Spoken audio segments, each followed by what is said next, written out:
This is what you're I referring to. I think the issue is they're not whacking enough. There's this concept in private equity when you get a bankrupt company and you go in there, you cut 20% more than your initial read. And then you find like a pool of mercury, the organization gels back together again. Always cut deeper, harder when there's fat and waste. The FAA, it's not the people. The code is cobalt. It's from the 60s. It needs CapEx put into it for the technology to be upgraded to make it safer. Fat like a chicken. All of these agencies are like big fat chickens dripping over barbecues of fat. This is the best barbecue I've ever seen, but I don't think it's happening fast enough. They're not cutting enough.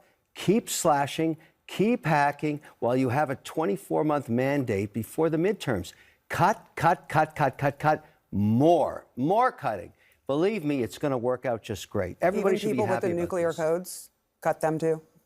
Cut everything. Because if you don't see what they're doing and they can't show you that they're adding value, you whack. But it's not clear that they're even asking people to show us what you're doing. Again, this was a story Friday, and literally Elon said, oops, we gotta rehire them because nobody knows how to do what these people know how to do. Yeah, the nuclear thing, okay, gets it wrong once in a while, big deal, so what? I agree with that. That's 10% of the time. It's okay. I actually think it's okay if they run into a stumble here or there because the project is so massive.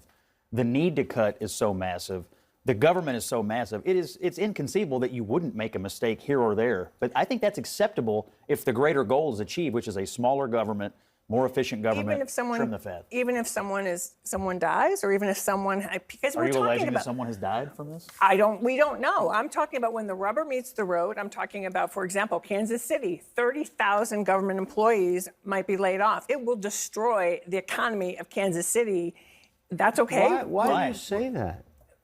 Because I'm reading what the individuals from Kansas City have been saying, that they're very concerned. What do you think they're going to say when they're going to get whacked? Of course they're going to say that. But my point is, do we think that's smart to live in an American city just go under? How many American cities need a massively oversized federal government to stay afloat? I mean, isn't that says more about the city than the government? But when did we get to the point where presidents are measuring themselves by how many people they put out of work instead of how many people they get jobs for? Not a moment too soon. Yeah, this is crazy. This is absolutely because the government only ever gets big bigger, fat never chickens, smaller. hopefully they lay some eggs, and maybe then we can afford.